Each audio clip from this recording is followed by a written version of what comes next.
Cerita diawali saat Jin bercerita kepada ayahnya bahwa ibunya berteriak kepadanya dan meminta miras juga memukulnya. Ayahnya lalu membawa ibunya keluar dan Jin menghampiri ayahnya melihat ibunya sudah ada di bawah. Ayah Jin lalu menyatakan bahwa ibu Jin mabuk dan jatuh ke bawah. Berjanji akan mencarikan ibu baru yang kaya, tidak akan hidup miskin lagi seperti ini. Esok harinya ayah Jin menangis terseduh-seduh atas kematian dari istrinya yang dibawa ambulans. Hari berbeda, Jin dibawa oleh ayahnya ke kediaman ibu tirinya. Dia pun berkenalan dengan Seo yang merupakan saudara tirinya.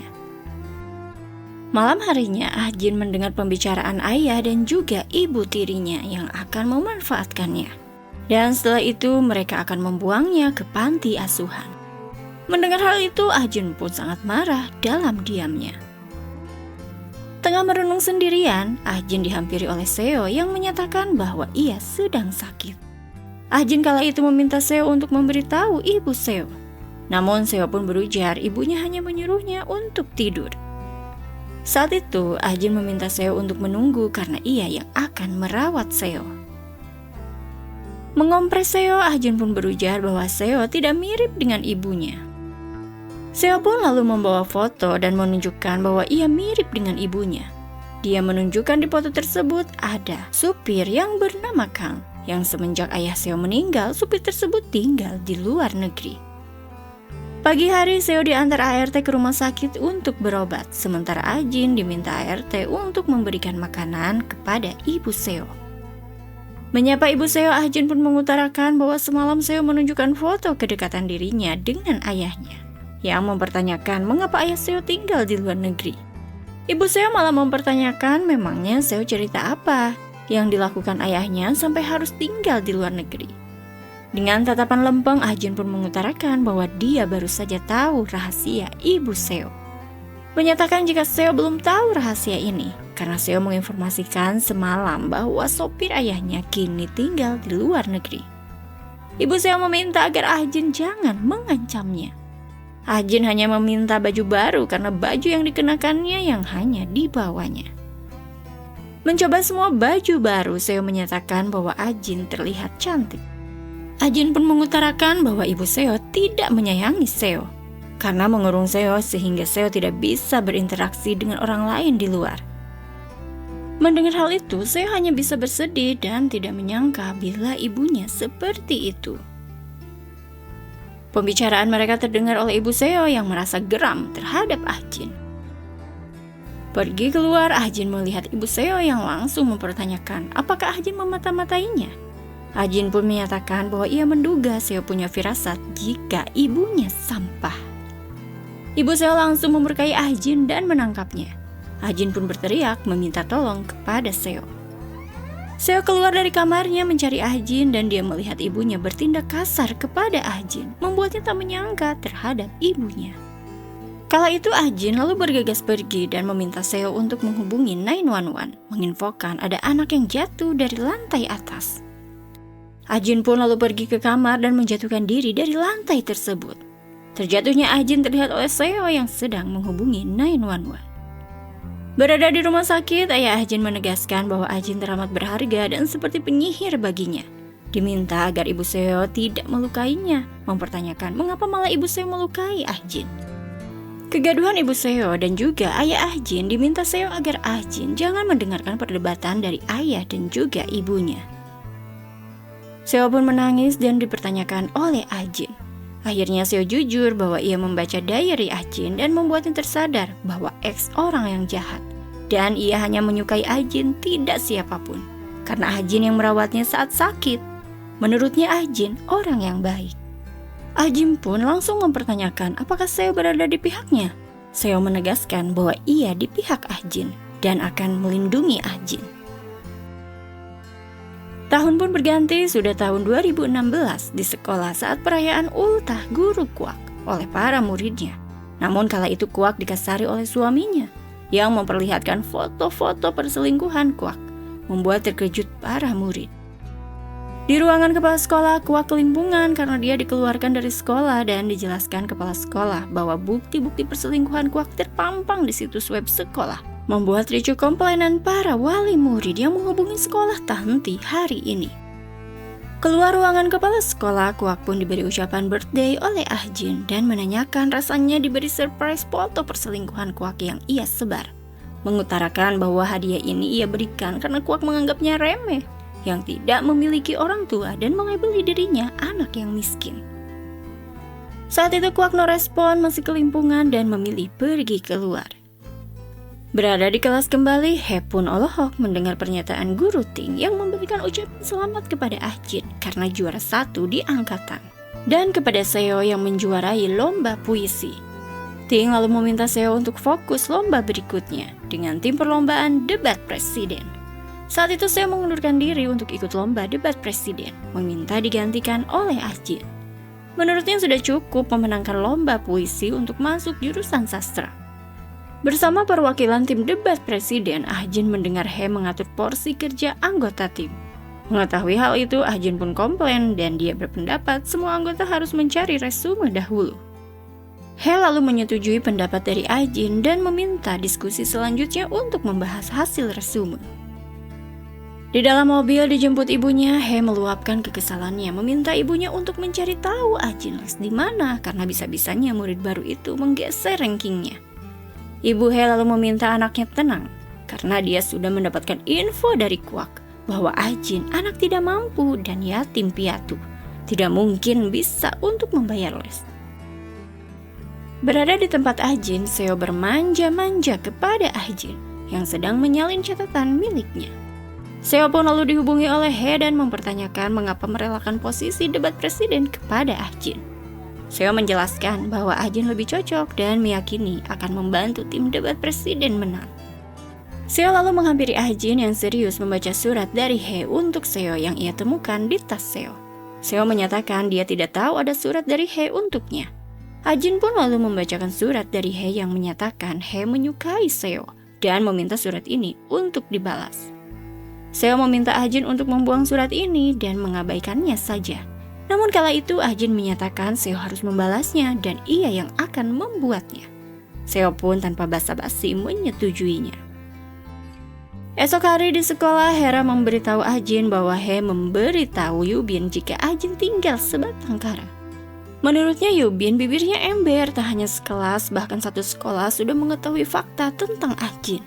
Ah Jin lalu berada di ruang guru mendengarkan penjelasan dari Ting bahwa adanya keluhan dari POM tentang waktu yang terbatas. Akan sangat sulit menyatukan 4 murid untuk lomba debat presiden nanti. Maka perwakilan sekolah debat presiden hanya mengutus 3 murid saja.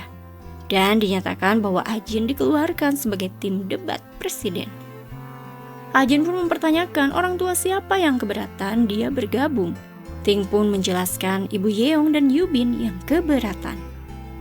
Di kelas, He dikerubuni teman-temannya sedang menyombongkan keluarganya yang sangat kaya raya. Sementara Seo hanya memandang Ah Jin sedang sendirian di kursinya. He menghampiri Ah Jin dan menyesalkan karena Ah Jin dikeluarkan dari tim debat presiden. Ah Jin hanya memberikan kertas kepada He bahwa ini dari Seo untuk He. Kemungkinan Seo tidak enak hati memberikan langsung pada He, menurutnya. He pun lalu membaca isi surat yang merupakan timpahan dari surat yang ia beri, menjelaskan singkat bahwa tidak ada yang menyukai He. Diminta He jangan banyak bertingkah. Membacanya membuat He amat tak menyangka terhadap Seo. Bersama tim debat presiden, He mendapatkan info dari wali kelas bahwa tim debat presiden perwakilan sekolah didiskualifikasi oleh penyelenggara karena tidak ingin memunculkan kontroversi. Di luar, He pun membaca berita tentang suap antara orang tua peserta SMA Singwang untuk berpartisipasi anaknya dalam debat presiden. Berada di toilet, He mengamuk menghubungi ibunya meminta membereskan semuanya. He pun tidak terima dia didiskualifikasi dalam perlombaan debat presiden. Menurutnya, orang yang membuatnya didiskualifikasi harus membayar semuanya. Keluar dari ruang toilet, He pun Olohok melihat Ah Jin yang menyatakan sangat ingin tahu He akan membayar seperti apa kepada orang yang sudah membuat He didiskualifikasi. He pun lalu berujar, Beras gratis dari pemerintah yang dikonsumsi oleh Ah-jin itu adalah hasil uang pajak ayahnya. Ah-jin pun lalu berterima kasih atas hal itu. Dia pun pergi tanpa basa-basi lagi. Pergi ke kelas, Hye memeriksa tulisan di catatan Ah-jin sama percis seperti tulisan balasan dari Seo yang membuat Hye amek kesedek. Keluar dari toilet, Ah-jin disiram Hye dan meminta agar Ah-jin jangan bertingkah. Ini belum seberapa menurutnya. Di kelas, Seo tidak melihat Ah-jin di kursinya. Tak lama Ah-jin pun datang dengan kondisi yang basah kuyup, meminta maaf karena datang terlambat. Dengan gercep, Seo pun memberikan jaket miliknya dikenakan kepada Ah-jin. Izin kepada gurunya akan membawa Ah-jin ke ruang UKS. Dalam perjalanan menuju UKS, mereka bertemu dengan Oh yang mempertanyakan mengapa Ah-jin dan Seo bolos kelas. Ah-jin hanya meminta Oh untuk menyembunyikan airport curiannya. Di ruangan UKS, Ah-jin mengungkapkan bahwa dia diguyur oleh Hye. Seo lalu meminta Ah-jin agar melaporkan kepada guru hal ini. Namun Ah-jin enggan, karena selain ini, Hye juga menyebarkan rumor tentangnya yang tidak memiliki orang tua. Ah-jin lalu menyatakan akan membalas dengan caranya. Seo pun lalu meminta Ah-jin untuk beristirahat. Saat itu dengan wajah dan lugu, Ah-jin meminta Seo untuk membantunya. Hari berbeda bertemu dengan Oh, Ah-jin memeluk Oh dan berterima kasih karena Oh sudah bertahan. Melihat luka di wajah Oh, Ah-jin pun meminta Oh untuk membalas ayah Oh, atau jika tidak mampu pergi menjauhinya saja. Oh pun menyatakan dia tidak ingin hidupnya sia-sia. Ah-jin pun berujar hidup Oh tidak akan sia-sia baginya. Pertemuan mereka diketahui oleh Hye yang mengintip di balik dinding, begitu juga dengan Seo yang mengintip dari atas gedung. Saat makan siang di kantin bersama teman-temannya, makanan Ah-jin disiram susu oleh Hye.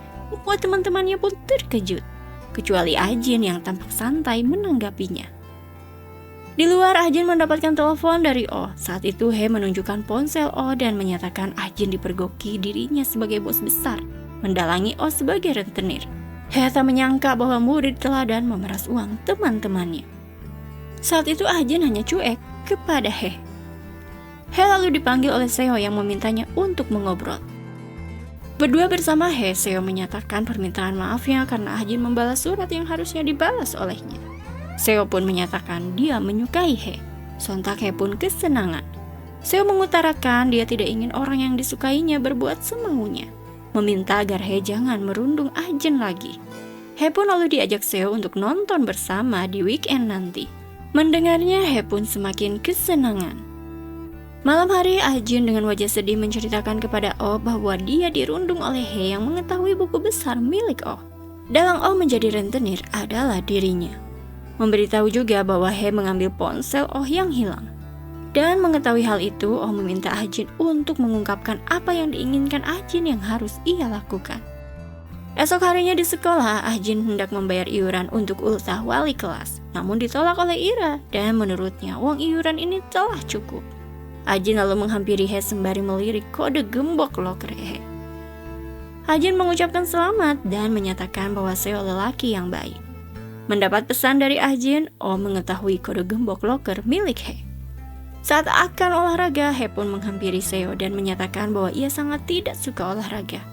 Seo pun lalu meminta Hye untuk izin sakit saja ke UKS dan bolos bersamanya. Dengan aktingnya saat berolahraga, Hye pun izin ke UKS kepada gurunya karena sakit. Hye lalu mendapatkan tulisan di papan tulis ditunggu di ruang seni. Saat itu Hye dengan bahagia pergi ke ruang seni, namun melihat guru seni memegang tangan Ah-jin. Sementara itu di kelas, Oh mengambil amplop uang iuran untuk ultah wali kelas dan menyimpannya di loker milik Hye. Dan Seo menemani Budi membereskan peralatan olahraga. Sendirian Hye di kelas, para murid yang masuk ke kelas dikagetkan dengan Ira yang kehilangan uang iuran untuk ultah wali kelas. Ira pun mempertanyakan mengapa Hye sendirian di kelas saat jam olahraga. Hye yang terusik membuka isi tasnya menyatakan dia tidak mencuri apapun. Saat itu Oh mencurigai loker milik Hye yang digembok. Oh pun lalu membuka paksa loker milik Hye. Dia melihat ponsel miliknya yang dicuri Hye, juga AirPods milik ketua kelas, dan memberikan amplop iuran wali kelas kepada Ira. Hye yang berujar bahwa ia tidak mencuri semua barang-barang ini, menuduh Ah-jin yang sengaja melakukan ini kepadanya. He pun menyatakan dia melihat Ajin kencan dengan guru seni di ruang seni. Sontak membuat wali kelas memurkai He, karena wali kelas calon istri dari guru seni. Ajin lalu mengungkapkan guru seni hanya memberinya informasi mengenai konseling yang harus ia ambil, agar tidak terpuruk dan tetap berprestasi di sekolah. He menyatakan bahwa ia di kelas hanya menunggu Seo, dan kala itu Seo mengelak karena ia berada di ruang peralatan olahraga membantu kapten olahraga. Mengetahui fakta itu, guru lalu meminta He untuk ke ruang guru. Dengan cekatan, Oh memviralkan He anak dari pengacara Seop yang klepto. Curhat kepada ibunya di persemayaman terakhir ibunya, Ahjin menyatakan bahwa ia telah membereskan urusan dengan teman yang membuatnya kesal di sekolah. Ahjin lalu bercerita jika dia pernah tidak mengumpulkan tugas seni tepat waktu, beralasan kepada guru seni bahwa Ahjin selalu gemetar tangannya, sehingga lukisan miliknya belum rampung karena efek penyiksaan yang dialaminya di masa lalu. Namun respon guru seni malah memberinya kertas berisi kontak tempat konsul psikiater, mungkin Iba melihatnya. Sembari menyimpan kertas tersebut, Ahjin berujar sepertinya ibunya yang lebih membutuhkan tempat konsul ini dibandingkan dengan dirinya. Sedang berjalan sendirian, He melihat lelaki parubaya yang berujar bahwa ia mencari Ahjin anaknya. He lalu meminta ayah Ahjin untuk ikut dengannya. Bertemu dengan Oh, Ahjin melihat catatan milik He yang dicuri oleh Oh, berupa identitas golongan orang tua para murid di kelasnya. Saat itu Ahjin dihubungi oleh temannya menginfokan bahwa Ahjin kedatangan ayahnya yang mengacau di sekolah. Bergegas kala itu Ahjin pergi melihat ayahnya tengah mencari dirinya, ditemani oleh He dan menjadi pusat perhatian teman-temannya. Saat itu Seo datang menghampiri ayah Ahjin memanggilnya ayah, mengajak ayah Ahjin untuk keluar dan akan memberi ayah Ahjin uang. Ayah Ahjin lalu menyapa anak tirinya dan menurutinya. Kala itu He bertanya kebenaran ayah Ahjin adalah Seo. Ayah Ahjin berujar bahwa siapapun yang pernah tinggal satu atap dengannya, maka itu adalah anaknya. Sontak He pun terkejut. Sementara itu Ahjin pergi meninggalkan catatan milik He. Catatan He tersebut diketahui oleh para murid yang murka karena catatan identitas keluarganya digolongkan oleh He. Di kafe, Seo memberikan segepok uang, meminta agar ayah Ahjin jangan memunculkan batang hidungnya di hadapan Ahjin. Kala itu ayah Ahjin menyatakan sebagai ayah ia sangat ingin bertemu dengan anaknya, tidak mungkin mengikuti perintah Seo. Seo pun lalu menyatakan dia akan memberi segepok uang lagi bila itu dilakukan ayah Ahjin. Ayah Ahjin lantas pergi dan melihat anaknya, menyatakan dia sangat merindukan Ahjin. Sendirian, Ahjin dihampiri oleh Miri dari agensi Longstar Entertainment, berminat untuk menjadikan Ahjin seorang aktris terkenal. Namun saat itu Ahjin menolak, menyatakan dia tidak tertarik. Sementara itu adik Oh ketakutan karena dimurkai oleh ayahnya. Oh pun bergegas menolong adiknya dan tanpa sengaja menusuk ayahnya.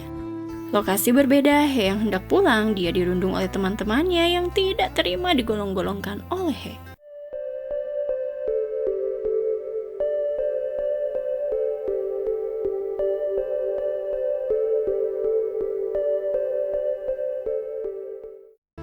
Sementara Oh menghubungi bibinya, menitipkan adiknya, meminta maaf karena ia merepotkan bibinya. Oh lalu menghubungi Ahjin, menyatakan permintaan maaf, mungkin ini terakhir kali dia akan menghubungi Ahjin dan mengabari bahwa ia telah meniadakan ayahnya dan akan menyerahkan diri. Saat itu Ahjin menenangkan Oh dan meminta agar Oh terlihat bersedih menyesali perbuatannya di hadapan polisi. Ahjin juga meminta Oh agar hidup lebih baik karena Oh sudah memutuskan untuk menyerahkan diri. Beberapa hari kemudian, He pindah sekolah karena terlalu malu untuk bersekolah di SMA ini lagi. Dan nasib Oh dijatuhi hukuman 3 tahun penjara atas kasus peniadaan ayahnya. Semenjak kepindahan He, situasi sekolah sangat baik. Para murid hidup dengan normal seperti remaja lainnya. Termasuk Ahjin yang berhasil lolos jurusan hukum di Universitas Hankuk. Dan Seo masuk di jurusan seni di Universitas Anam. Seo lalu menghadap kakeknya berujar bahwa ia akan meminjam uang kakeknya untuk mendukung temannya yang akan berkuliah jurusan hukum di Universitas Hankuk. Dia akan berjanji untuk membayar dengan uang hasil kerja part-time-nya. Saat itu kakek Seo menyatakan dia akan meminjamkan uang dengan syarat Seo harus bekerja kepadanya di waktu weekend untuk menjadi sekretaris dan wali kakeknya saat check up ke rumah sakit di Jepang. Seo pun menyetujui syarat dari kakeknya. Menurut kakek Seo, hati cucunya begitu lembut, sangat peduli terhadap pendidikan orang yang tidak mampu. Menghampiri Ajin yang menunggunya, Seo menginformasikan bahwa Ajin mendapatkan beasiswa dari kakeknya. Seo bersyukur dia mendaftarkan Ajin dan Ajin bisa mendapatkan beasiswa itu. Ajin mempertanyakan apa yang harus dilakukan Seo untuk kakeknya sampai menyetujui beasiswa untuknya. Seo pun menjelaskan dia hanya harus menjadi cucu yang baik, meminta Ajin untuk fokus berkuliah sampai selesai. Sampai di rumahnya, Ajin melihat ayahnya yang menunggunya dan bertindak kasar kepada Ajin. Ayahnya membawa uang milik Ajin. Berada di rumah sakit, Ajin tersadar. Dia diinfokan Seo untuk beristirahat dan menginformasikan bahwa Ajin sudah 3 hari koma.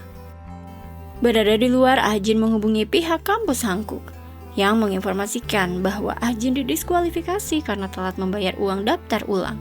Menginfokan posisi Ajin sudah ditempati oleh orang lain. Dengan wajah datar, Ajin menerima kekecewaan. Di sekolahnya menghadiri kelulusan, namun Ajin sendiri terdiam duduk. Terlihat oleh Seo dari luar.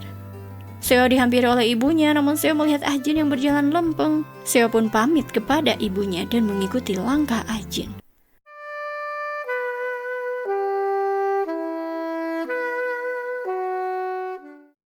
Langkah Ajin terhenti saat melihat sosok lelaki yang menangkap pencopet dengan mahirnya. Membuat Ajin pun terkesima melihatnya. Pencuri yang telah dibekuk oleh polisi. Mata Ajin tak henti menatap lelaki yang bernama Choi. Hari berbeda bertemu dengan Choi, terlihat oleh Seo, Ajin tampak ceria. Ajin menghampiri Seo dan mengutarakan bahwa ia akan bekerja paruh waktu mulai esok. Hari pertama bekerja, Ajin diberitahu rekannya yaitu Tono mengenai foto Ajin yang sedang bekerja viral. Tono mempertanyakan apakah Ajin tidak marah akan hal itu. Ajin menyatakan biarkan saja, itu bentuk promosi kafe ini. Berada di kafe, Choi pun menerima telepon dari orang yang tidak dikenal menanyakan nomor telepon pelayan wanita. Choi lalu menyatakan dia tidak akan menginfokan apapun yang bersifat pribadi. Pulang sendirian, Ajin diikuti oleh penguntit yang menyergapnya. Seo yang menghubungi Ajin, dia melihat ponsel Ajin dan mendengar suara pukulan. Seo melihat Ajin yang melumpuhkan seorang pria. Ajin pun memarahi Seo karena Seo datang terlambat. Ajin lalu mempertanyakan sejauh apa Seo peduli kepadanya. Seo menyatakan apapun itu selain pembunuhan. Ajin lalu pergi membawa kekecewaan. Seo meminta lelaki penguntit agar melupakan semua kejadian malam ini. Maka ia pun akan menghubungi ambulans. Menyetujui hal itu, Seo menghubungi ambulans untuk menolong lelaki penguntit ini.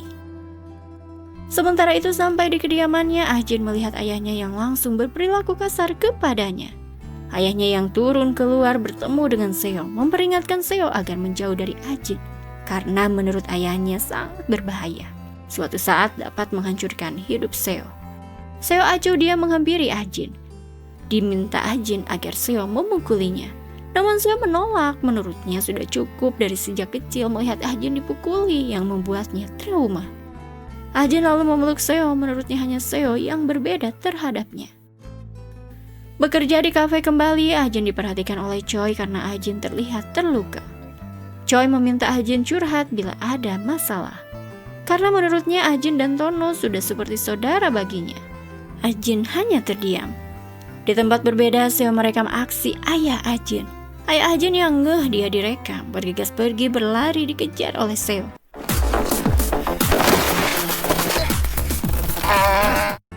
Seo pun memurkai ayah Ajin dan hampir meniadakannya. Namun Seo tidak mampu. Ajin melihat ketidakmampuan Seo, tiba-tiba datang polisi menangkap mereka. Sementara Ajin mengambil ponsel Seo dan memberikannya kepada polisi. Berada di kantor polisi, Ajin menyatakan bahwa Seo menguntit dirinya dan melukainya, menunjukkan luka yang dialaminya. Seo pun mengelak dan menyatakan bahwa ayah Ajin lah yang melukai Ajin. Seo lalu menunjukkan bukti yang ada di ponselnya. Saat itu polisi memberikan ponsel Seo, dan Seo pun kelimpungan karena file rekaman kejahatan ayah Ajin telah hilang. Polisi yang menduga Seo berbohong dan lebih percaya kepada Ajin. Akhirnya Seo pun ditahan. Di dalam tahanan, Seo diminta Ajin untuk jangan ikut campur urusannya lagi, karena menurutnya dia tidak akan menempatkan ayahnya sebagai penjahat kelas teri yang hanya dihukum beberapa tahun penjara. Bekerja kembali di kafe, Ah-jin menghampiri Miri yang menunggunya. Namun lagi dan lagi Ah-jin menolak tawaran Miri kembali. Menurut Ah-jin belum waktunya sekarang. Mengkhawatirkan Ah-jin, Choi pun meminta Ah-jin untuk tinggal di rumahnya sementara ia akan tinggal di kediaman orang tuanya. Namun saat pulang kerja, Ah-jin malah pergi pulang ke kediamannya. Ah-jin pun mengirimkan pesan kepada Choi bahwa akan pulang lebih dulu ke kediamannya karena dompetnya tertinggal. Saat itu sudah ada ayahnya menunggunya di kediamannya. Ah-jin pun meminta agar ayahnya memakai upluk dan dia akan memberikan uang. Setelah memakai upluk, Ah-jin lalu memberi ayahnya tas yang berisi kertas. Seketika ayah Ah-jin pun mengamuk dan Ah-jin bergegas menghubungi Choi yang langsung mengkhawatirkannya dan bergegas pergi menolong Ah-jin.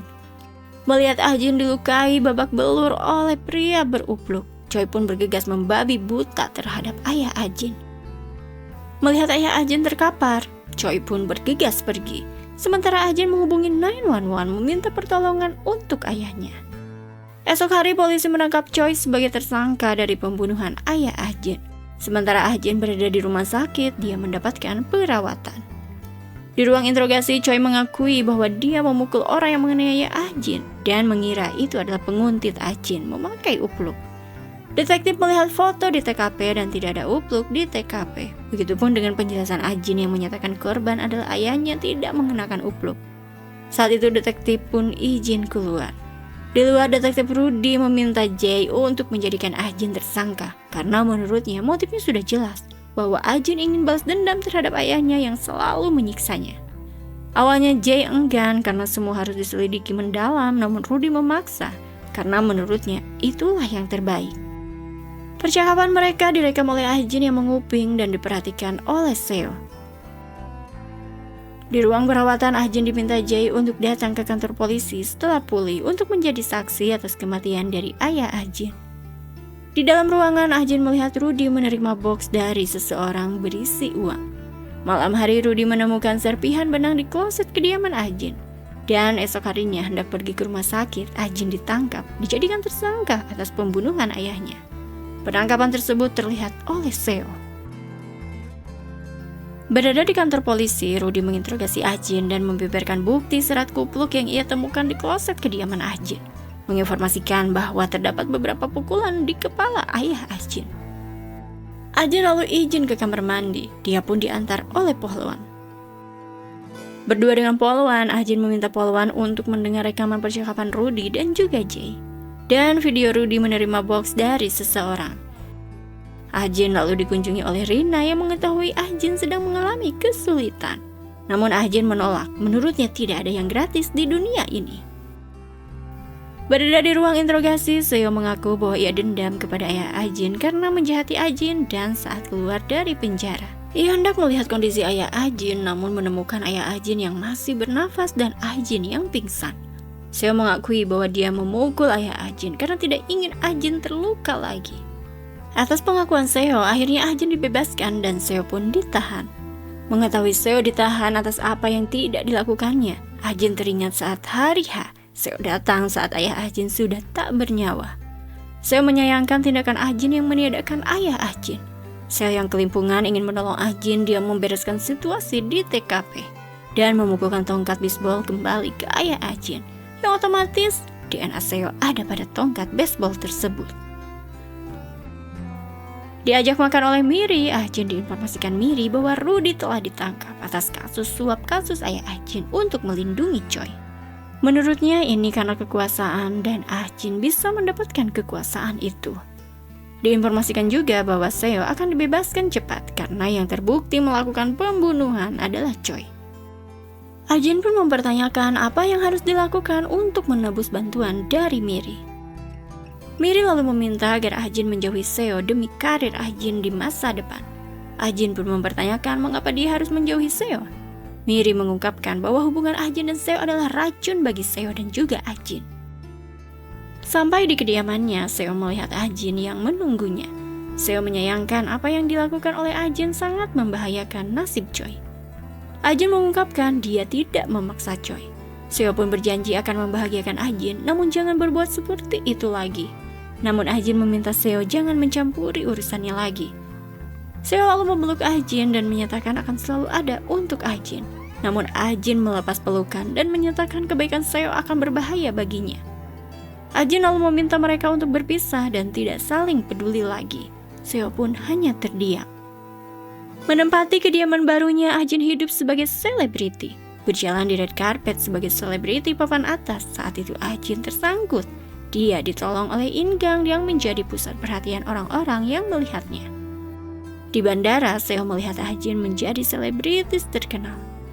Malam hari di kediamannya, In-gang mendapatkan tamu tak diundang, yaitu Lena. Dia adalah senior dari Ah-jin. Lena diminta In-gang untuk pergi karena mereka sudah putus. Lena yang mengiba, namun In-gang tak peduli lagi terhadap Lena. Saat syuting, Ah-jin dikerjai oleh Lena yang harus take beberapa kali. Lena mengungkapkan dia tidak ingin syuting hari ini karena tidak ada feel beradegan dengan Ah-jin. Hal itu diketahui oleh asisten Miri yang langsung memberitahu Miri. Malam hari, Miri datang menghampiri Lena menegaskan bila Lena banyak tingkah di lokasi syuting, maka ia tak segan untuk menyebarkan fakta di masa lalu bahwa Lena lah yang menabrak dalam kondisi mabuk. Tidak ingin itu terjadi, Lena pun memohon kepada Miri. Namun kala itu Miri memilih pergi sementara Lena mengejarnya dan memohon. Hal itu diketahui oleh Ah-jin yang keheranan. Diberitahu Hyang-i bahwa rumornya Miri memiliki rahasia setiap talent di masa lalu yang jika dikeluarkan rumor itu terhembus media, maka akan tamatlah karir talent itu. Menurutnya mungkin termasuk Lena kartu asnya dimiliki oleh Miri. Ah-jin pun hanya terdiam memperhatikan. Sementara itu Seo menjadi seorang penulis dengan buku terlaris. Dan Oh mengunjungi kediaman bibinya. Diminta bibinya agar mentransfer uang saja, jangan berani memunculkan batang hidungnya ke rumahnya.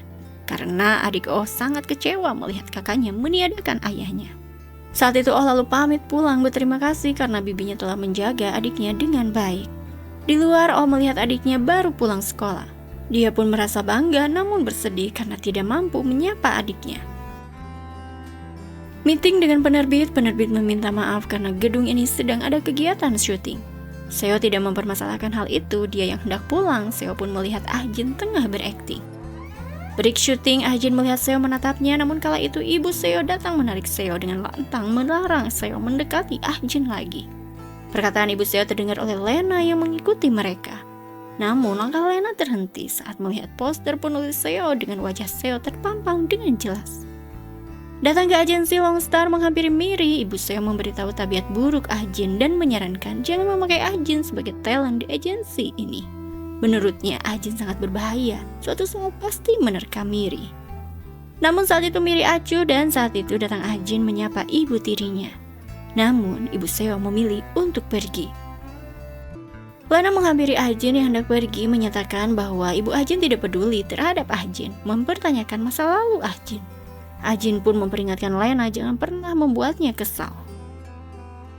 Mengerjakan proyek bersama Seo, sang penulis, Lena mendekati Seo. Selepas syuting meminta Seo untuk mengantarnya pulang. Seo yang menolak, namun Lena menginfokan kepada manajernya bahwa ia pulang akan diantar oleh Seo. Saat itu mau tidak mau Seo pun mengantar pulang Lena. Di kantor agensi Longstar, Hyang-i memberitahu Ah-jin bahwa semua dipulangkan cepat karena ada infeksi pemadaman listrik. Dalam perjalanan pulang, Hyang-i diminta Ah-jin untuk pulang duluan dan ia akan menyetir sendirian. Hyang-i lalu melaporkan kepada Lena bahwa ia diminta pulang sendirian setelah menginformasikan di kantor agensi semua karyawan dipulangkan akibat pemadaman listrik. Mengetahui hal itu, Lena meminta Seo untuk kembali ke kantor agensi karena ada barang miliknya yang tertinggal. Sementara di dalam mobil, Ah-jin mempertanyakan sudahkah Hyang-i laporan kepada Lena bahwa ia menyuruh Hyang-i untuk pulang duluan. Memperkirakan dirinya akan kembali ke kantor untuk mencari berkas masa lalu Lena. Hyang-i yang terkejut, dia pun langsung meminta maaf. Ah-jin masih mempertanyakan apa Hyang-i awalnya disuruh oleh Lena untuk memberitahunya mengenai berkas masa lalu Lena. Saat itu Hyang-i meminta maaf kembali dan mengutarakan bahwa ia terpaksa melakukan itu karena belum bisa membayar hutangnya kepada Lena. Hyang-i jujur bahwa Lena memberikan pinjaman untuk pengobatan operasi ayahnya. Ah-jin lalu meminta agar Hyang-i bekerja kepadanya, bukan kepada Lena. Sampai di kantor agensi, Ajin naik tangga darurat. Dia yang berada di ruangan Miri mencari file yang ada dalam brankas, namun brankas tidak dapat ia buka karena kode yang tidak ia ketahui. Saat itu Lena datang menunjukkan berkas file masa lalu dirinya dan juga Ajin. Ajin pun menunjukkan ekspresi kekecewaannya. Lena mengatakan dia jelas cepat mengambil berkas ini karena menaiki lift darurat, merasa kasihan kepada Ajin karena harus susah payah naik tangga dengan tidak mendapatkan hasil. Sampai di parkiran, Lena yang diikuti oleh Ajin meminta Ajin untuk berlutut meminta maaf. Ajin yang terdiam, Lena berbuat kasar kepada Ajin. Yang tanpa diketahui oleh Lena, Hyang I pun bergegas mendokumentasikannya. Saat Lena ngeh bahwa Seo melihat perilaku kasarnya, Lena lalu pergi meninggalkan Ajin dan meminta Seo untuk bergegas pergi dengannya. Di kafe, Lena meminta Seo untuk ikut dengannya ke pesta anniversary agensi Longstar. Menurutnya dia ingin membuat mantan pacarnya cemburu. Sementara itu di kediamannya, Ajin membaca novel milik Seo berjudul Partner Kejahatan Y. Begitupun dengan Seo yang melihat video interview Ajin. Pesta anniversary agensi Longstar berlangsung dengan sambutan dari Miri selaku CEO. Saat itu Ajin melihat Ingang terlihat sakit pergi sendirian. Ajin lalu memberi Ingang air minum.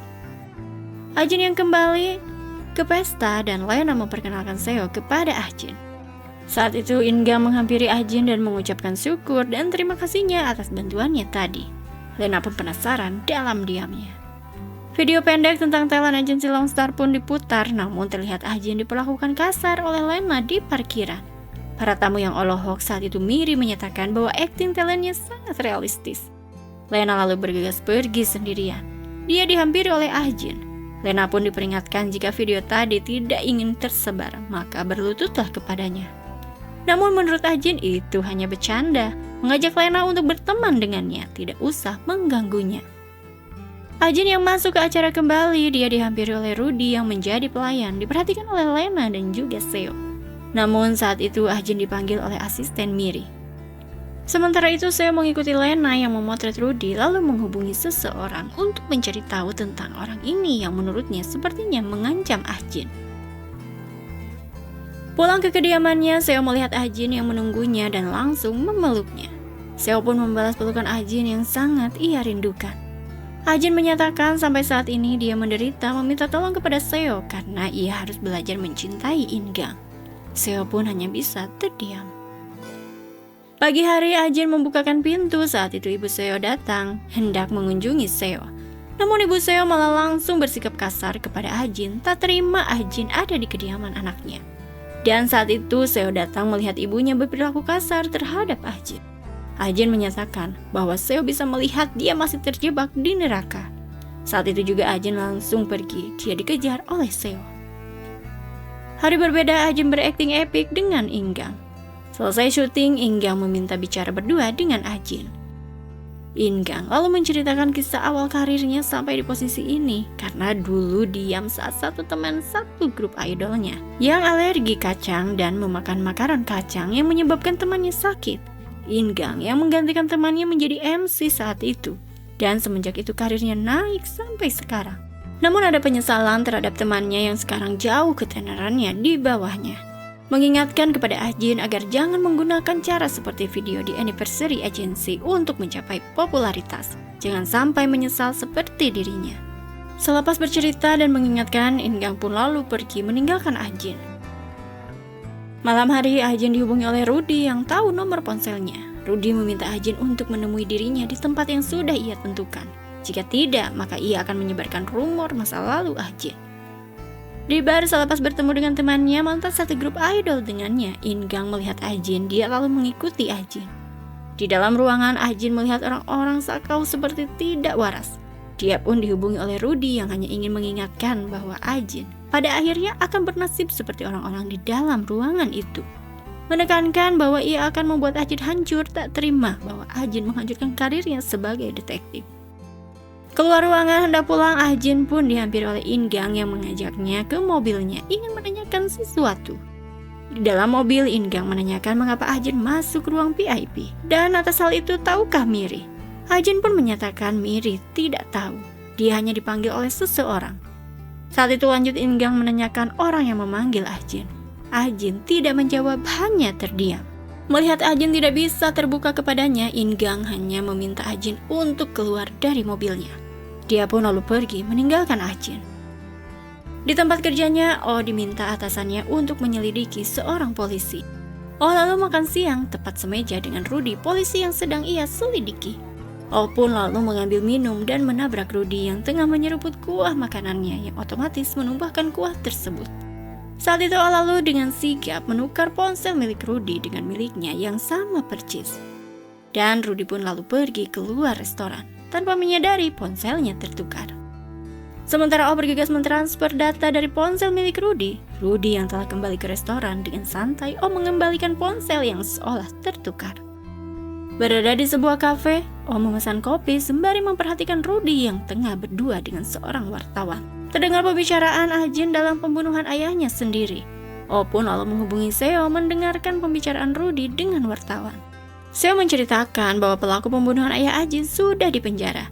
Dan Rudy ini adalah polisi yang korup. Malam hari mengunjungi Seo, Ajin diminta menunggu karena ada orang yang ingin bertemu dengan Ajin. Masuk ke kediaman Seo, Oh langsung memeluk Ajin, bersyukur bahwa Ajin kondisinya baik-baik saja. Mereka lalu santai mengobrol bertiga. Saat itu Seo memperhatikan Ajin yang tertawa terhibur oleh Oh. Dia pun merasa bersyukur. Mengantar Ajin pulang, Oh memberi Ajin ponsel bernomor sekali pakai. Ajin lalu pamit pergi. Bersama Seo, Oh menyelidiki kehidupan dari Ingang. Ayahnya yang meninggal di usia 8 tahun dan 1 tahun kemudian ibunya bunuh diri. Ingang tinggal bersama neneknya dan juga adiknya. Setelah menjadi selebriti, Ingang selalu mengunjungi neneknya. Dalam kesempatannya, Oh lalu mencuri catatan milik nenek Ingang dan memberikannya kepada Ajin sebagai bahan referensi Ajin untuk mendekati nenek Ingang. Pergi ke kuil Engwan melakukan ibadah, Ajin diperhatikan oleh nenek Ingang dan teman-temannya. Di mobil, Hyang I berterima kasih karena Ajin menyewakan tempat untuknya berjarak lebih dekat dari kantornya. Ajin mengutarakan dia akan membantu Hyang I untuk membagikan kue beras yang sudah ia pesan ke tetangga Hyang I. Hyang I pun saat itu berterima kasih. Hari berbeda mengunjungi Hyang I, Ajin izin kepada Hyang I akan membagikan kue beras di lantai atas. Ajin lalu mengetuk pintu apartemen milik nenek Ingang. Saat itu nenek Ingang menyambut baik kedatangan dari Ajin, mempertanyakan apakah tempo hari ke kuil Engwan. Ajin mengiyakan dan memberi kue beras beralasan bahwa temannya baru pindah ke apartemen ini. Nenek Ingang lalu meminta Ajin masuk dan menikmati masakan yang dia masak kebanyakan. Nenek Ingang pun lalu menghidangkan makanan dan meminta Ajin untuk menikmatinya. Namun saat itu Ajin malah menangis. Dan saat itu Ingang datang mengetahui ada Ajin. Ingang menyeretnya keluar. Neneknya pun berteriak mempertanyakan kelakuan dari cucunya. Ingang acuh tak memperdulikan neneknya. Di luar, Ingang mempertanyakan apa maksud Ajin untuk mendekati neneknya. Ajin menjelaskan bahwa ia tidak mengetahui itu kediaman nenek Ingang. Dia hanya mengantar kue beras yang harusnya dibagikan oleh Hyang I karena baru pindah ke apartemen ini. Ingang yang tidak percaya hanya kebetulan meminta Ajin jangan mengganggu hidupnya. Ajin lalu meminta maaf karena Ingang sudah salah sangka terhadapnya. Ajin pun lalu pamit pergi. Kembali ke kediaman neneknya menikmati makanan. Ingang diminta neneknya untuk meminta maaf kepada Ajin. Dinyatakan neneknya bahwa neneknya tahu mana yang tulus dan tidak.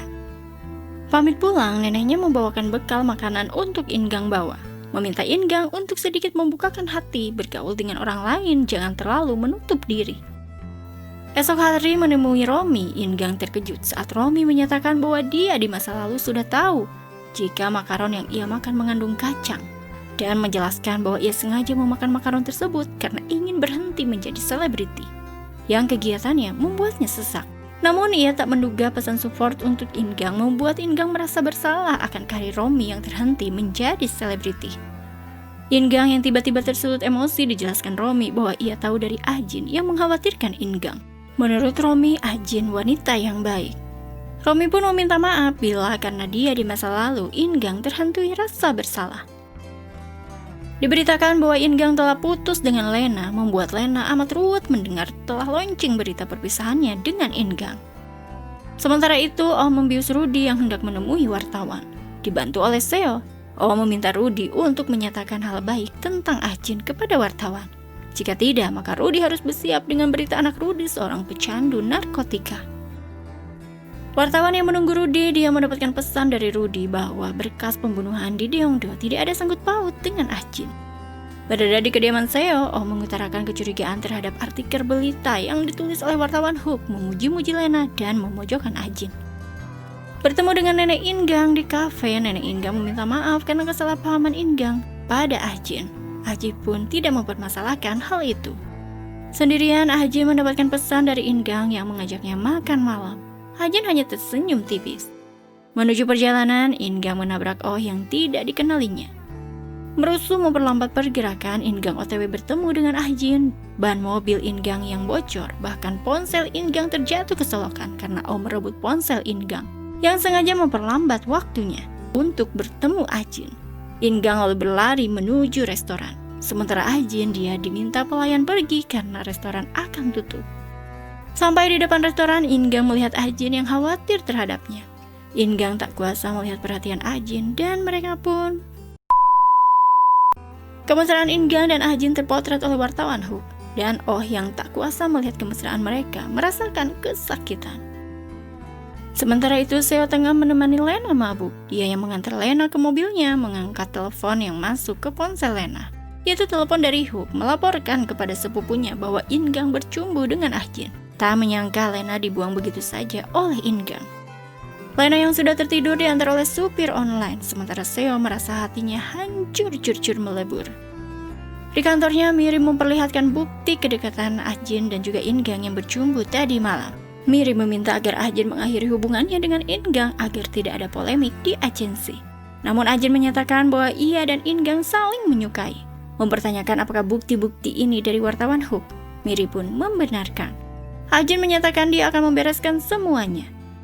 Bernegosiasi dengan Hook sebelum bukti ini dirilis, bertemu dengan Hook. Ah Jin menawarkan hak eksklusif kisah cinta dirinya dengan Ingang dengan bayaran yang fantastis, yang akan hanya menjadi rahasia dirinya dan juga Hook. Ah Jin pun lalu memberikan file kedekatannya dengan Ingang, dan dia akan mengirimkan file-file lainnya tanpa harus Hook membuntutinya. Diminta Hook hanya merilis beritanya saja. Artikel hubungan Ah Jin dan juga Ingang menjadi berita yang hangat. Banyak yang mendukung karena terlihat serasi dan ada juga yang menjelekkan Ingang karena terlalu cepat berpaling ke hati yang lain. Di sebuah bar, Hyang I kencan buta dengan Oh yang mempertanyakan hal apa yang Hyang I tak terima dalam hidupnya. Hyang I lalu menceritakan tentang kasus yang harus menggantikan Lena di masa lalu yang menabrak karena mengemudi sambil mabuk. Oh pun bergegas merekamnya. Berada di ruangan Miri, Lena malah diusir, disuruh untuk keluar. Di luar, Lena melihat pesan berisi cuplikan video Hyang I yang mengungkapkan menjadi tumbal kasus Lena di masa lalu. Saat itu Ah Jin menyapa Lena memperingatkan jangan macam-macam dengannya. Lena meminta Ah Jin agar jangan merilis ungkapan Hyang I ke media. Ah Jin pun menyatakan jangan memohon kepadanya, menyarankan agar Lena bersiap undur diri dari dunia selebritas. Di mobilnya sudah ada Hyang I yang menunggu Ah Jin. Ah Jin pun menyatakan dia sudah tahu kalau bibir Hyang I ember. Saat itu juga Ah Jin memecat Hyang I. Berada di kediaman Nenek Ingang, Ah Jin ikut merayakan ultah Nenek Ingang. Hubungan Ah Jin semakin dekat, tak terpisahkan.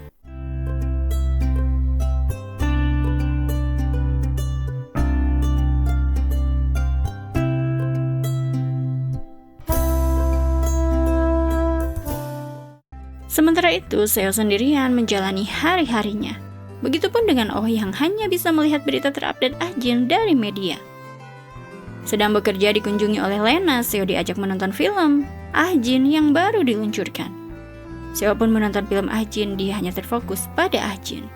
Masuk ke kediaman Seo dengan bantuan pengganti kunci, Ibu Seo menemukan berkas bahwa Seo berinvestasi di agensi Longstar. Ibu Seo lalu menghampiri Ah Jin dan mengamuk. Kala itu dengan santai, Ah Jin meminta Ibu Seo untuk bersikap hati-hati terhadapnya. Bila tidak ingin Seo kecewa karena tahu bahwa ia anak haram dari ibunya. Ibu Seo hanya terdiam, tak berkutik. Berada di mall digandrungi oleh para penggemarnya, He yang menjadi SPG melihat Ah Jin menjadi seorang selebriti. Dengan ponselnya, He membuat artikel bahwa ia teman semasa SMA Ah Jin dan mengungkapkan ketidakpantasan Ah Jin menjadi seorang selebriti. Dengan tangan lewat artikel He, semua ungkapan He terbantahkan. Begitupun dengan Miri yang hanya percaya terhadap penjelasan dari Ah Jin. Meminta hati-hati dekat dengan paparazi. Sendirian sedang sakit, Ajin menerima tamu yaitu Nenek Ingang yang menyediakan makan untuk Ajin.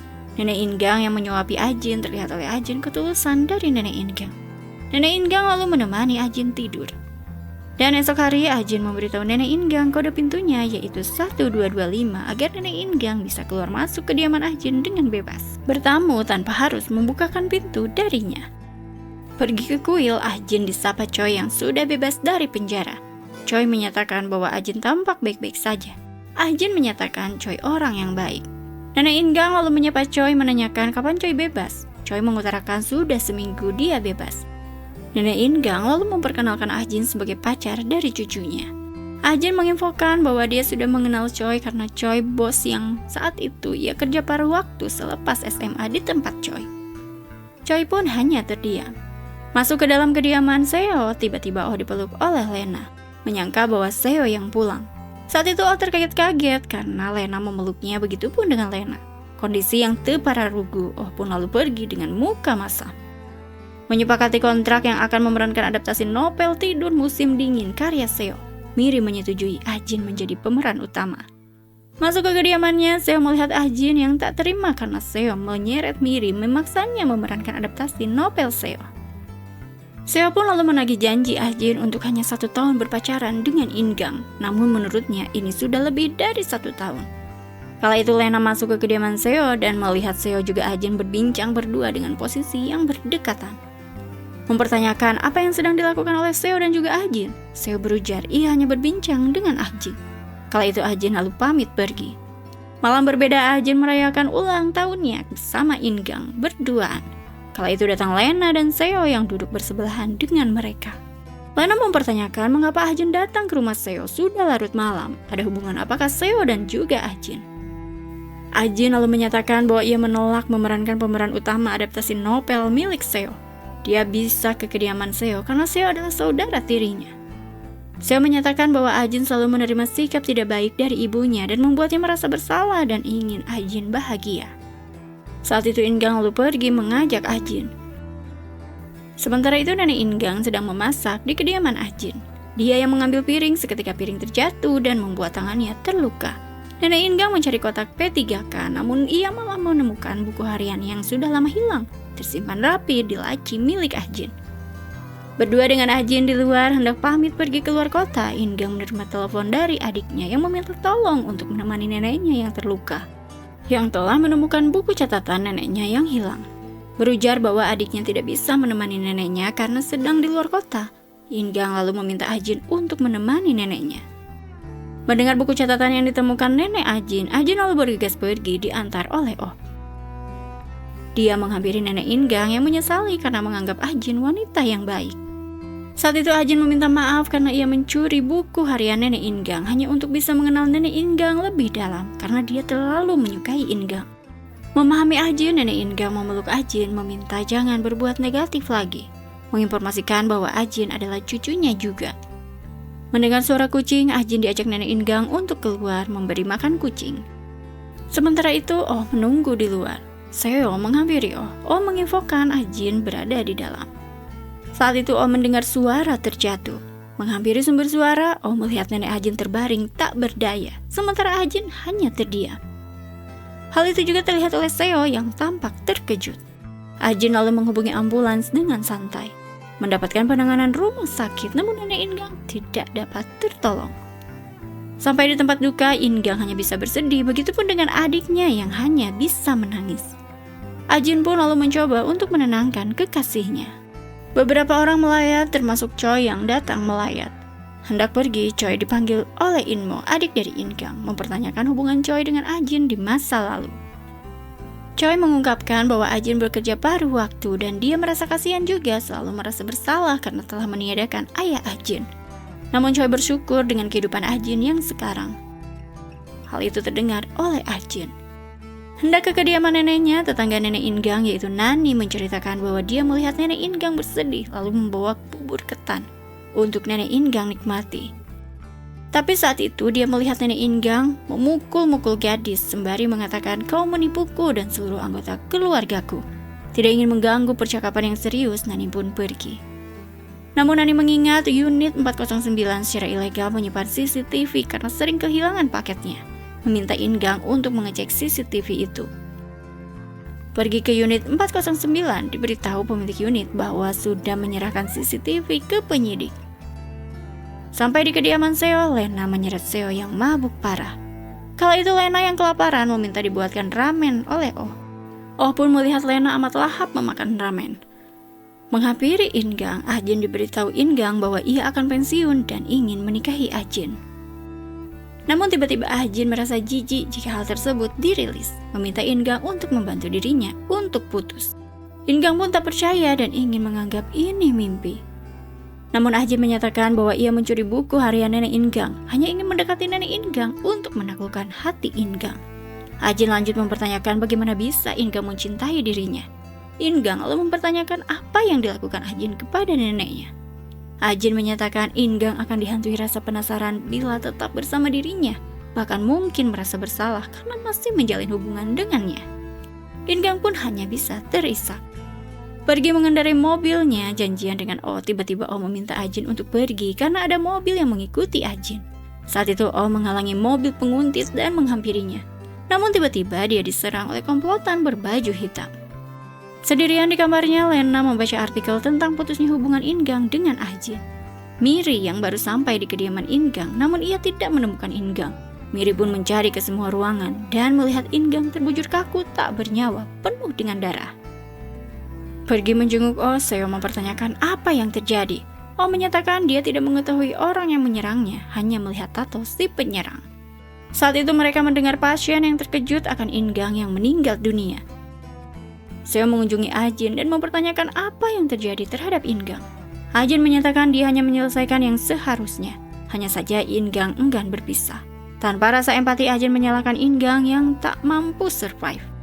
Ahjin lalu memeluk Seo dan menyatakan jika Seo ingin lari darinya, dia mempersilahkan. Pemakaman Ingang diselenggarakan dengan kesedihan mendalam dari adiknya dan juga Miri. Para fans Ingang meminta Ahjin diusir, dan demo fans Ingang pun berlangsung di depan apartemen Ahjin.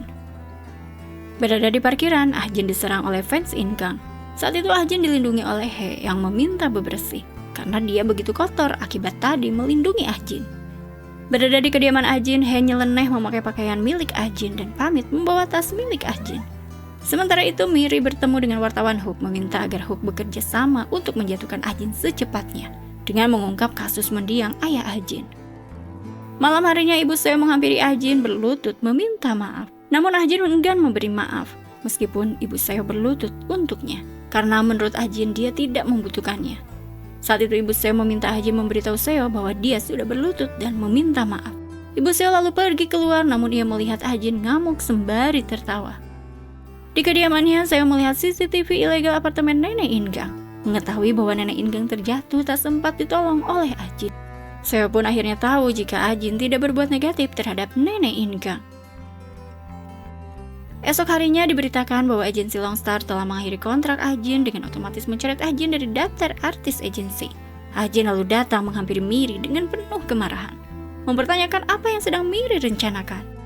Miri mengungkapkan akan mengirim Ahjin ke tempat asal Ahjin. Sudah bersama Seo, Miri menerima penarikan investasi Seo ke agensi Longstar karena menurut Seo sudah tidak ada alasan lagi dia berinvestasi di sini. Seo tahu Ahjin dikeluarkan dari agensi Longstar. Sampai di parkiran, Ahjin dihubungi oleh Ibu Seo mempertanyakan apakah Ahjin sudah memberitahu Seo bahwa ia sudah meminta maaf dan berlutut kepada Ahjin. Ahjin meminta agar Ibu Seo mengatakannya sendiri. Ibu Seo yang putus asa mengatakan bahwa ia diblokir oleh anaknya. Seo tidak ingin bertemu dengannya. Bagaimana bisa ia mengatakan bahwa harus dioperasi secepatnya, mengutarakan bahwa Ibu Seo membutuhkan ginjal yang cocok yaitu milik Seo. Ahjin menyatakan bahwa Seo telah mendengarkan semua pernyataan dari Ibu Seo. Sontak hal itu membuat Ibu Seo kaget dan menutup teleponnya. Seo lalu mengantar ibunya ke rumah sakit akan menyerahkan ginjalnya dan membayar hutang-hutang ibunya dengan syarat untuk menjauhi kakek dan juga Ahjin. Sementara itu di kantornya, kantor Longstar, digeledah polisi dan Miri ditetapkan sebagai tersangka karena menggelapkan uang para talent dan menjebak talent dengan berkas di masa lalu. Selain itu, Miri juga menyogok para pewarta untuk menaikkan pamor artis talent di agensi Longstar. Berada di kediaman Ahjin, He berbuat sesukanya. Diantar oleh Oh menuju gedung agensi Do. Oh bersyukur Ah-jin akan bangkit di atas keterpurukan agensi Longstar. Bertemu dengan Anton, Ah-jin terkejut saat Anton menyatakan bahwa Hyuk bersikeras agar agensi Do merekrut Ah-jin dan mempertanyakan hubungan Ah-jin dan Hyuk CEO HDR. Ah-jin pun hanya terdiam. Melihat nama Hyuk CEO HDR, dia lalu menuju ruangan perkuliahan dan dia melihat Hyuk tengah mengajar penuh dengan karisma. Ruangan yang kosong saat itu Hyuk menghampiri Ah-jin. Ah-jin berterima kasih karena Hyuk telah mempercayainya saat semua orang berpaling darinya. Menurut Hyuk, Ah-jin memiliki bakat sampai di posisi seperti ini. Bagaimana jadinya bila Ah-jin di masa lalu berada dalam keluarga yang utuh dan juga harmonis? Menyadari Hyuk tahu tentangnya, Ah-jin mempertanyakan mengapa harus dirinya yang dibantu. Menurut Hyuk, dia mengagumi Ah-jin saat berakting. Dan menurutnya dia ingin menyaksikan Ah-jin berakting lagi. Menandatangani kontrak dengan agensi Do, Ah-jin amat antusias berkarya kembali. Hendak pulang, Ah-jin melihat Hyuk sedang berenang. Hyuk lalu menghampiri Ah-jin dan menyatakan bahwa ia akan membantu Ah-jin sampai ke puncak dan mengajaknya untuk menikah. Ah-jin hanya tersenyum. Ah-jin pun lalu diberi cincin dan membuatnya tersenyum bahagia. Sementara itu bersama Seo, Oh mencium bau gas. Dia mengecek situasi sekitar ruangan. Terlihat api yang mengobar. Oh lalu memecahkan kaca dan mengajak Seo untuk melompat. Seo lalu dihubungi oleh asisten kakeknya dan menginformasikan bahwa kakeknya telah tiada. Berada di tempat duka, ibu Seo memeluk Seo. Oh lalu datang memberikan penghormatan terakhir terhadap kakek Seo dan menguatkan Seo. Sementara He menjual tas milik Ah-jin, He lalu langsung dibawa ke kantor polisi. Namun dia dibebaskan kembali karena pemilik tas yaitu Ah-jin tidak mempermasalahkan hal itu. Pulang ke kediaman Ah-jin dengan Watado, He berkilah bahwa ia membantu menjual tas Ah-jin karena tahu Ah-jin tidak ada job. Ah-jin hanya pergi, tidak memperdulikan He. Di pemakaman kakek Seo, ibu Seo mengetahui dari asisten mantan mertuanya bahwa ia tidak mendapatkan warisan sepeser pun karena tidak ada keterikatan darah dengan kakek Seo. Kala itu ibu Seo langsung tantrum tidak terima dan menurutnya bagaimana alasan tidak adanya ikatan darah bisa jadi acuan tidak menerima warisan. Ibu Seo lantas mengungkap bahwa Seo pun tidak memiliki ikatan darah dengan kakek Seo. Sontak Seo yang mendengarnya meminta kebenaran ungkapan ibunya. Mengobrol berdua dengan ibunya, Seo memahami bahwa ibunya hanya menjadikan dirinya pewaris warisan. Ibu Seo mengungkapkan bahwa Ah-jin pun tahu saat kecil mengancamnya. Seo mempertanyakan kenapa harus berbuat begini kepadanya. Ibu Seo mengungkapkan tidak ingin Seo hidup dalam kemiskinan. Pergi menemui Ah-jin, Seo meminta penjelasan tentang dia anak haram bukan keturunan dari kakeknya. Ah-jin pun bersyukur karena akhirnya Seo sudah tahu. Menurutnya dia tidak memberitahu Seo karena ingin Seo hidup makmur dari kekayaan kakek Seo. Melihat undangan pernikahan dirinya dengan Hyuk, Ah-jin hanya tersenyum. Sementara itu, Oh melihat berita pernikahan Ah-jin dengan Hyuk, dia hanya bisa terdiam. Dan Seo menemani Lena yang akan pergi ke luar negeri, yang akan menetap di sana.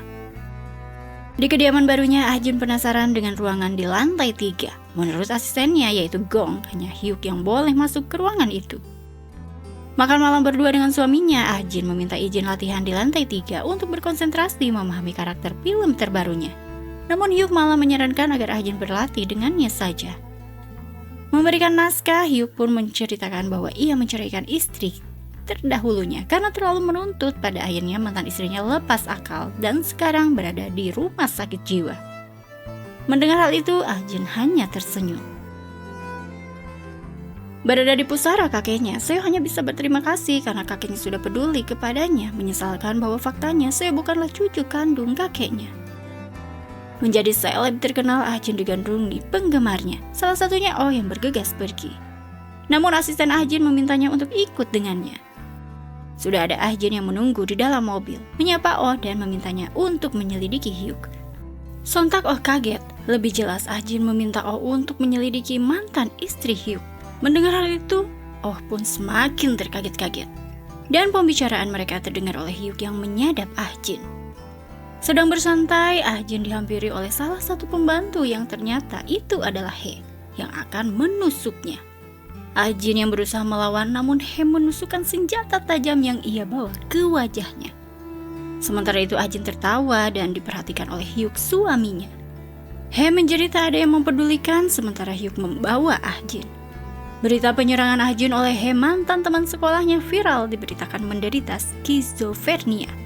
Bekerja sama dengan atasannya, Oh mengetahui bahwa He dirawat di rumah sakit Haemil, yaitu rumah sakit yang sama dengan mantan istri Hyuk.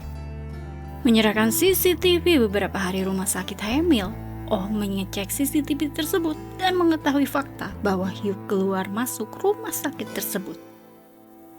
Selepas minum teh, Ah-jin sempoyongan. Dia pun melihat para pelayan membereskan meja yang berantakan. Ah-jin lalu pergi ke lantai 3, dia dihampiri oleh Gong. Ah-jin pun mempertanyakan mengapa semua ruangan pintunya rusak. Gong pun menceritakan bahwa ia melihat Ah-jin memberkahi pelayan dan mengamuk merusak semuanya, termasuk pintu di lantai 3 ini. Ah-jin saat itu lalu mengutarakan bahwa ia hanya mabuk dan mengacau. Itu yang harus Gong ingat dan laporkan kepada Hyuk. Gong hanya terdiam. Selesai syuting, Ah-jin dihampiri Oh, mereka lalu mengobrol berdua. Ah-jin yang hilang ingatan telah meminta bantuan kepada Oh. Saat itu Oh menceritakan bahwa mantan istri Hyuk gila setelah menikah dengan Hyuk. He pun sebelum menyerang Ah-jin, menurut orang-orang yang melihat He, bahwa He mendapatkan uang yang banyak setelah bertemu dengan Hyuk. Menginformasikan bahwa He dirawat di rumah sakit yang sama dengan mantan istri Hyuk. Oh meminta Ah-jin untuk menceraikan Hyuk karena dia tidak ingin nyawa Ah-jin terancam. Namun Ah-jin menolak, menurutnya hidupnya akan hancur bila berpisah dengan konglomerat Hyuk yang bisa melakukan apapun. Di lokasi syuting, Ah-jin berakting menyerang musuhnya, namun ia tidak bisa melakukannya karena adegan mengingatkan pada penyerangan mendiang ayahnya. Sutradara pun melakukan cut berkali-kali.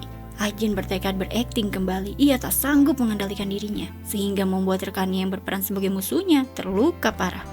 Situasi tersebut terlihat oleh Hyuk yang merasa bangga kepada istrinya. Setelah kejadian itu, aksi membabi buta Ah-jin saat syuting menjadi bahan perbincangan netizen. Ah-jin pun menemui suaminya. Hyuk mengutarakan dia amat kecewa kepada Ah-jin setelah semua yang dia berikan untuk Ah-jin. Ah-jin mempertanyakan bentuk kekecewaan dari suaminya. Hyuk lalu mengutarakan bahwa ia hanya ingin Ah-jin melakukan apa yang ia mau, bukan berpaling darinya. Tidak ingin dikontrol, Ah-jin lalu mengutarakan umpatan kasar yang membuat Hyuk pun kecewa dan mendorong Ah-jin dengan santainya ke kolam renang. Ah-jin yang terjatuh ke kolam sementara Hyuk menghubungi Seo yang mempertanyakan mengapa Hyuk bisa tahu nomor ponselnya.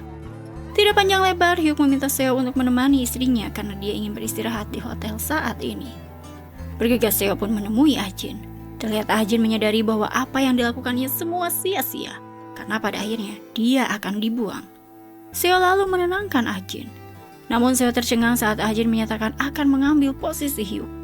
Seo otomatis melarangnya karena terlalu berbahaya bagi Ah-jin, mengingatkan Ah-jin Hyuk bukan tandingannya. Tak peduli perkataan dari Seo, Ah-jin bergegas pergi. Pulang ke rumahnya, Ah-jin menghubungi Oh mempertanyakan mengapa Oh mengkhawatirkannya dan selalu membantunya. Oh pun menyatakan dia hanya ingin berguna bagi Ah-jin. Esok hari Ah-jin menyapa suaminya dengan hangat. Hyuk yang terheran-heran, dia mempertanyakan mengapa istrinya bersikap manis setelah semalam mengumpat berkata kasar kepadanya. Kala itu Ah-jin mengasumsikan sepertinya Hyuk bermimpi, mana mungkin dia mengumpat orang yang sudah meraihnya. Hendak makan, Oh melihat CCTV orang-orang masuk hendak menyerangnya. Bergegas Oh pun kabur ngibrit, namun ia masih dikejar oleh komplotan sang penyerang.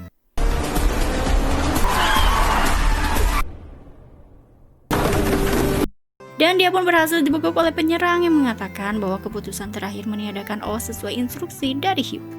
Sendirian membuka album foto, Seo membuka pesan dari Oh berupa video penyiksaan yang didapatnya.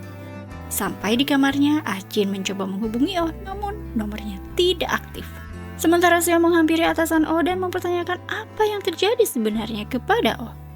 Atasan Oh menyesali mengiyakan saat Oh meminta bantuan memasangkan kamera di gedung konstruksi, memperlihatkan video tersebut. Sementara itu Ah-jin terbangun dari tidurnya, dia bergegas keluar. Menghampiri Ah-jin, Hyuk diminta Ah-jin jangan memeluknya seperti tadi jika dia tidak memberi izin. Hyuk pun menyatakan dia suami Ah-jin, namun Ah-jin mengingatkan bahwa dia bukan boneka mulai sekarang. Menurut Ah-jin, dirinya dan Hyuk sekarang setara. Ah-jin lalu memperlihatkan video Oh mendapatkan penyiksaan dari anak buah Hyuk. Menurut Ah-jin, jika Hyuk tidak ingin ada noda di dunia perfeksionis Hyuk, maka dia akan simpan baik-baik video ini. Hyuk pun kala itu tak habis pikir akan ancaman dari istrinya. Dengan santai Ah-jin mencium Hyuk dan pergi meninggalkannya. Seo menghubungi Ah-jin meminta Ah-jin untuk berhenti. Dia tidak menyangka nasib Oh menjadi seperti ini. Ah-jin menyatakan Oh hanya membantunya untuk bisa mengendalikan Hyuk. Sedang di make up, Ah-jin dihubungi oleh Seo, namun Ah-jin mengajukan telepon dari Seo. Menghadiri acara award bergengsi, Ah-jin tampil cantik penuh percaya diri. Dan Ah-jin memenangkan kategori aktris terbaik. Sementara itu di salah satu stasiun televisi disiarkan dokumenter kehidupan Ah-jin yang tampak ekstrim dengan menayangkan argumen beberapa orang yang mengenal Ah-jin. Saat melakukan sambutan kemenangan, para tamu undangan melihat berita Ah-jin lewat acara dokumenter yang sedang ditayangkan secara live. Di panggung, Ah-jin pun kebingungan, dan di belakang panggung, Ah-jin melihat Seo sebagai saksi atas jebakan Ah-jin terhadap Choi yang meniadakan ayah Ah-jin. Menjelaskan bahwa Ah-jin memanipulasi orang-orang untuk menolongnya sampai ke posisi sekarang. Sontak Ah-jin melempar piala dan bergegas berjalan keluar. Berjalan sendirian, Ah-jin melihat Seo. Ah-jin lalu diantar oleh Seo ke suatu tempat. Namun Ah-jin yang tak punya tujuan diajak Seo ke neraka bersama. Ah-jin kali itu berujar Seo adalah belenggunya. Seo meminta jangan melakukan apapun yang membuat orang lain lagi terluka. Seo pun memegang erat Ah-jin dan seketika mobil Seo terjatuh ke jurang. Diberitakan bahwa Seo tewas di tempat dan Ah-jin menghilang. Sementara itu ibu Seo kesakitan kehilangan Seo. Dia yang mencari Seo gulung-gusuh terjatuh dari tangga. Di tempatnya Hyuk melihat CCTV istrinya berjalan sendirian dan menghilang. Melihat fakta itu, Hyuk hanya tersenyum. Dan ekspresi Hyuk menjadi akhir dari drama Dear Ex. Trauma perilaku negatif yang diterima semasa kecil, seperti pelecehan, kekerasan, atau kurangnya perhatian bisa menjadi faktor risiko utama terbentuknya sifat sosiopat atau gangguan kepribadian antisosial. Karena pengalaman traumatis ini dapat mengubah cara berpikir, emosi, merusak perkembangan empati, dan menyebabkan mereka meniru pola perilaku antisosial yang mereka alami. Pentingnya untuk mencari bantuan ahli agar bisa mengelola emosi, membangun keterampilan sosial sehat, dan menetapkan batasan yang jelas untuk diri sendiri dan juga orang sekitar. Terima kasih telah menyimak drama ini sampai akhir. Cucu undur diri. Bye!